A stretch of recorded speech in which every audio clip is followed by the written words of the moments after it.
Hey guys, Musicman here, back with another Identity V video. In this video we're going to take a look at some of my high-tiered Bloody Queen gameplay, and I'll give you all some commentary over that so you all can maybe get some ideas on how to improve as a hunter main. So yeah, let's take a look. Alright, so before we get too deep into the gameplay, I would like to plug the clan that I'm in. We have a Discord server, so if you want to either join Mayhem, we've got... we're accepting applicants for both factions, or if you just want to come and chill out and talk about Identity with the rest of us, you can go ahead and do so. Don't forget to check out the link in the description below and join the server today. So you can already see just by how this goes, if survivors aren't paying attention and you're really skilled with your mirrors, you're able to get that Terror Shock off a Cypher. I mean, literally yesterday I was just playing and I got like a Terror Shocked a Perfumer off a Cypher. I mean, from time to time it does happen that survivors might look away from the screen for a moment or two or whatever, and it can really come to bite them. And you can see that happened with the prisoner. Probably thought they were safe in factory, that no hunter would ever come to factory. I end up getting hit on the priestess. Now the priestess can't rescue. I mean, not that the priestess should rescue. Honestly, the mercenary should be the one to go for the rescue at this point. But it looks like the entomologist with her wanted order is what's going to be going for the rescue. So I'm going to be able to get a hit on the entomologist here. And now I just have to chase the prisoner again. The prisoner, I believe, is dead on chair now. So... I can go ahead and place my mirror here. Now, unfortunately, I'm not able to reach him from this area, so I need to... I try messing with mirror rotations, and then I end up doing a switch. Now, the entomologist was trying to harass there, but I'm able to use my switch with my mirror image, and I'm able to continue chasing the prisoner. So, being that the prisoner is already dead on chair, this is already... I've got... a really big lead on the survivors at this point. And you can see I used my mirror there and that chased really quickly, and this prisoner is going to the chair once again. Let's see, was the prisoner down in chair? I believe he was. Yep, I was right. So one survivor eliminated at 3 ciphers remaining. This is already heavily in my favor, but that just kind of shows that power. If you're able to use the mirror that you get right away at the beginning of the game to your advantage, it can really hurt for survivors. So this mercenary was trying to hide, and he's just going to go ahead and upload pad away. So I don't really care what happens to him. It takes him a while to heal up, so getting one hit, I'm just happy with that. I kind of thought they would be healing in this corner right here, since this is where the priestess was decoding. So this is why I kind of went in that area where nobody was decoding, because I thought that's where the healing was going on, but it turns out I was wrong. Just going to go ahead and get rid of that pre-placed portal, and I end up finding the priestess right here. And there's not really a whole lot I can do right now. So I'm just going to go ahead and chase this priestess who's transitional kiting me now. So for those of you that don't know, when a survivor goes from one area to another, we call that transitional kiting, where you can see what the priestess is doing here, looping these pallets. We call this tight kiting.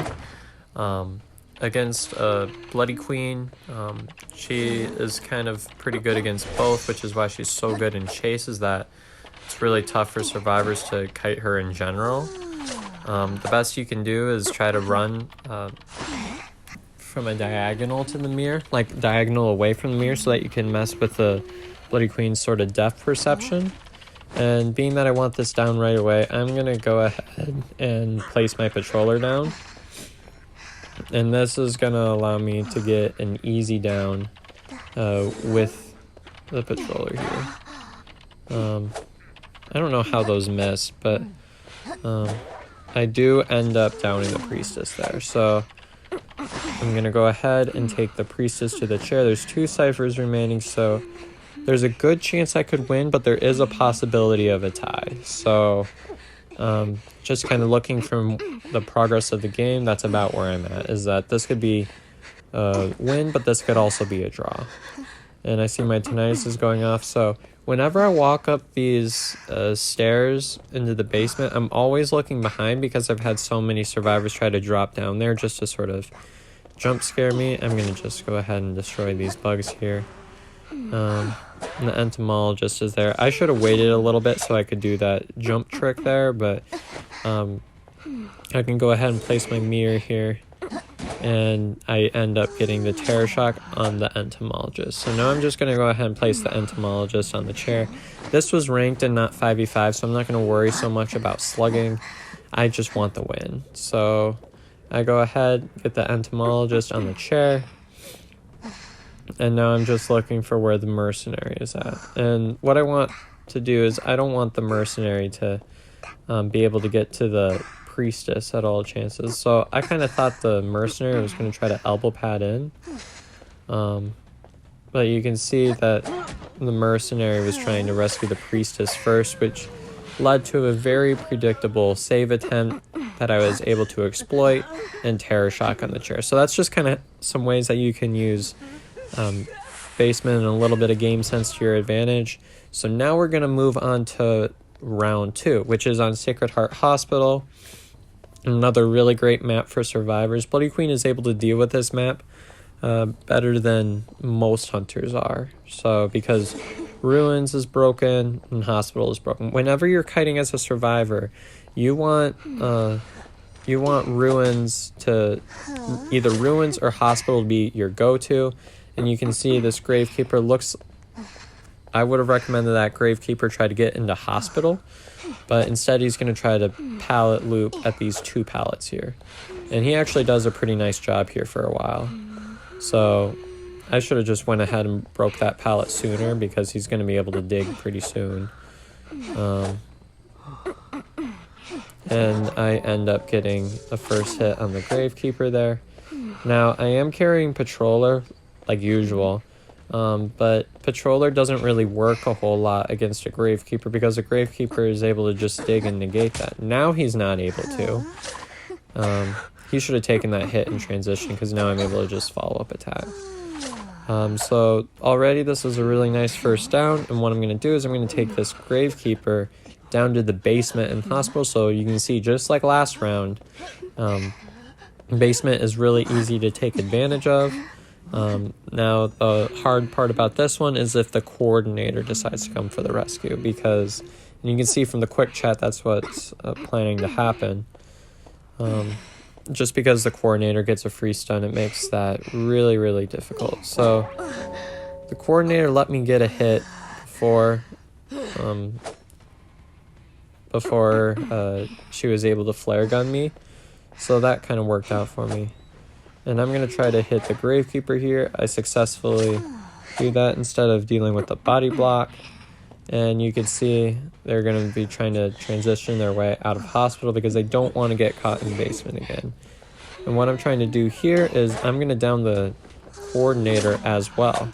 So I'm just going to take the coordinator to the chair just to get some chair progress on. I'm not going to camp her or anything.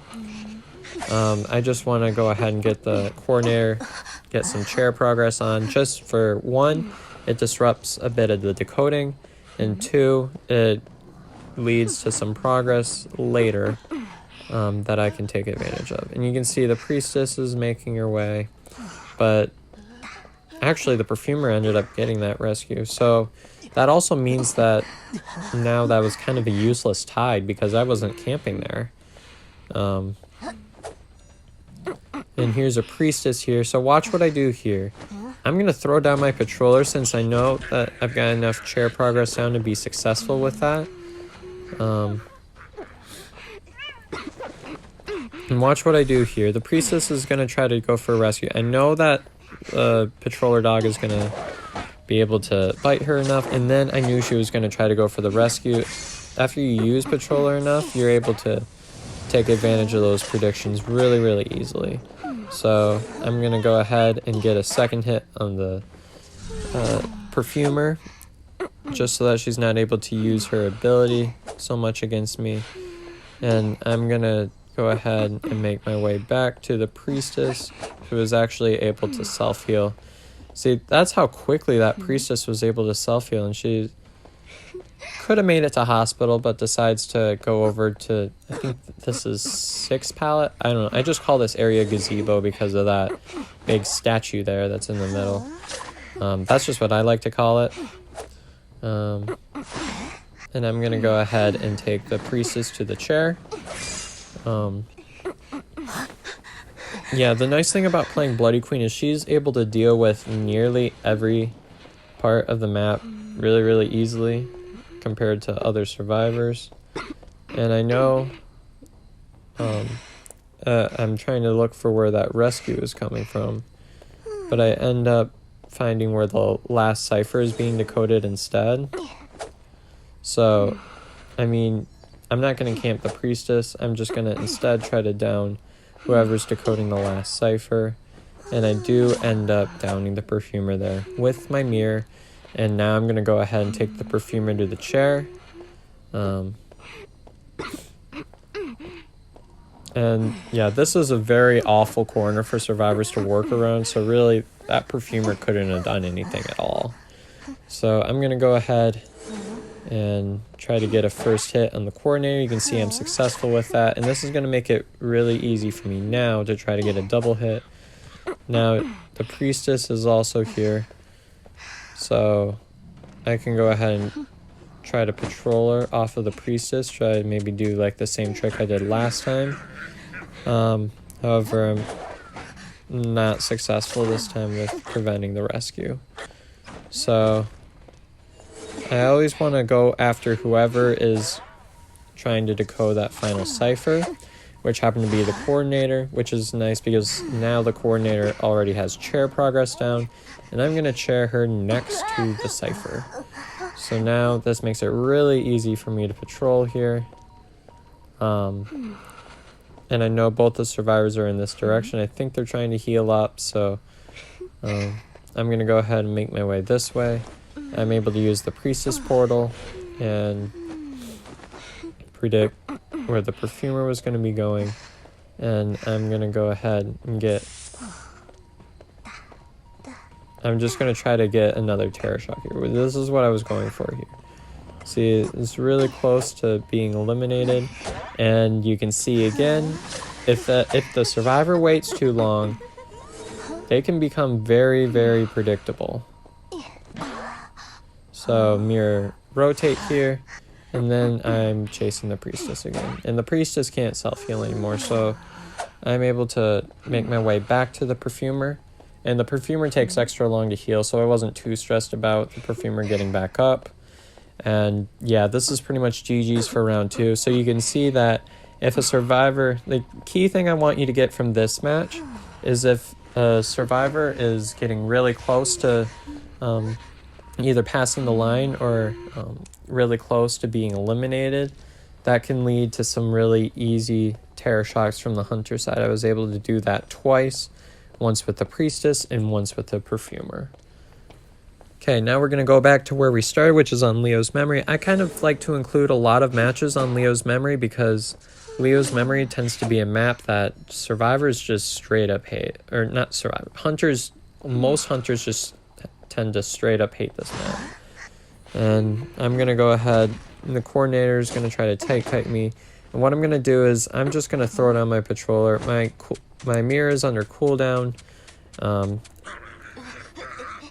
So I'm going to be able to get a really easy hit on the coordinator here after the patroller. I didn't want her to flare gun me, so I'm going to try to take a couple of swings here. I accidentally hit the Merc instead, but I mean, that works out. So I'm going to switch with my mirror, and you can see that the coordinator actually ended up shooting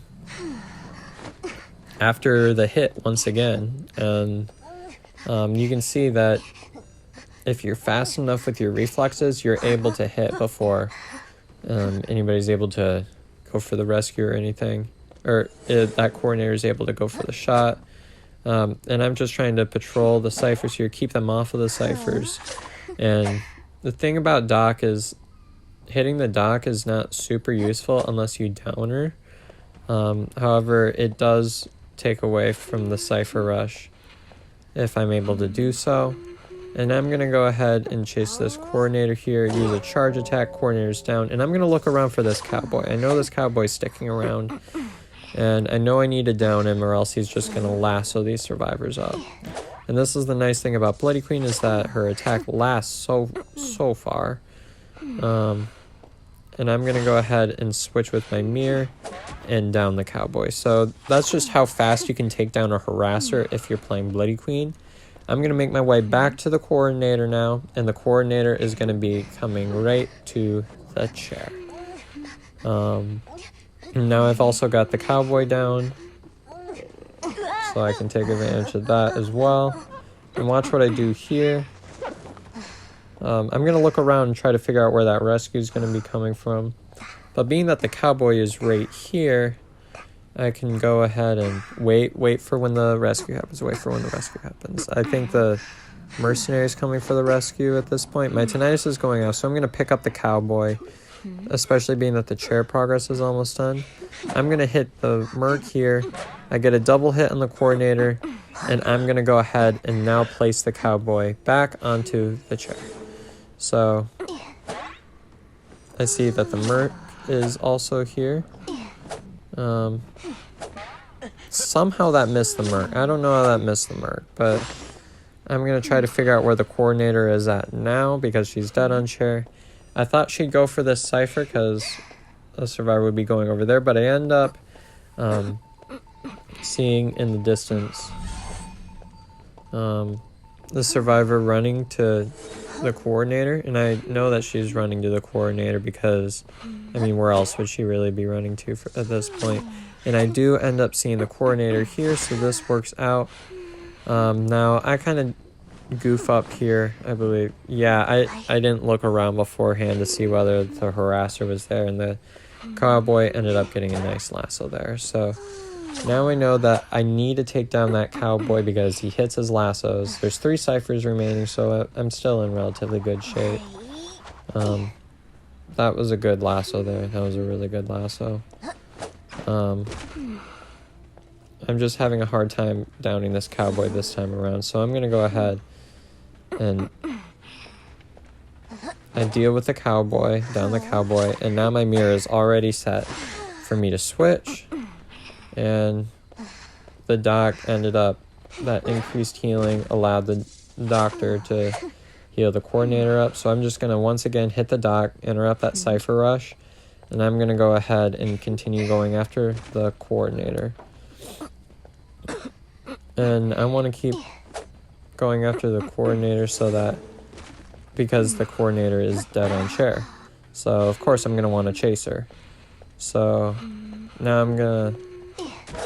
The Coordinator looked like they were lagging out for a moment, but ultimately she wasn't going to be able to transition to anywhere from where she was at, so it didn't really make much of a difference. So I know that being that I just downed that Cowboy, I'm not going to have to worry about him trying to pick up the Coordinator with the lasso. And now I can go ahead and look for my next target. There's 3 Cyphers remaining, so at this point in the match I kind of thought it was looking like a draw. Now against a Bloody Queen, if you get hit with the mirror, the survivor's downfall was they ended up trying to... they didn't really know where to go, but against a Bloody Queen, after you get hit with a mirror, you have to run in a direction, preferably away from the main body. And that will make it so no matter what, the Bloody Queen's not going to be able to get a double hit with the mirror. But if you try to tight kite or stay in the same area, the Bloody Queen's going to be able to try to pull that off. So just a couple of tips on kiting a Bloody Queen. Essentially just run in one direction. I mean, 2 stories tend to be pretty tough on her, except for the ones in Ever Sleeping and sometimes Big Boat in Lakeside Village. But other than that, 2 stories are still tough. So I know the Merc doesn't have Tide, so I'm just going to rush the rescue. It doesn't really matter if she hits it or not. And I kind of had an idea that this Cowboy would be going for some decoding there. So I can go ahead and take the doctor to the chair once again. The mercenary has been hit once, so it's going to be tough for him to try to pull off another rescue.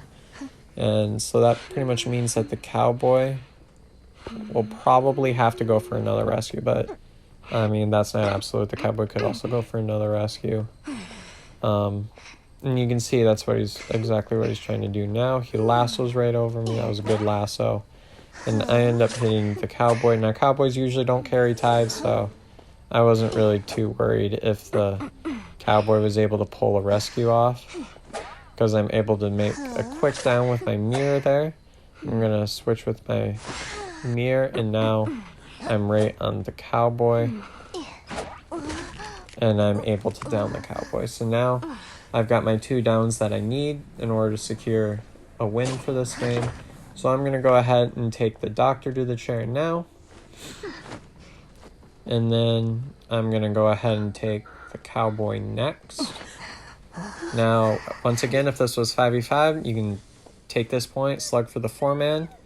Or if it's just a rank match, you can sell for the 3-man. As a Bloody Queen, if you have an opportunity for a win, take it. Don't go for the 4-man in rank, because Bloody Queen is usually a tie hunter.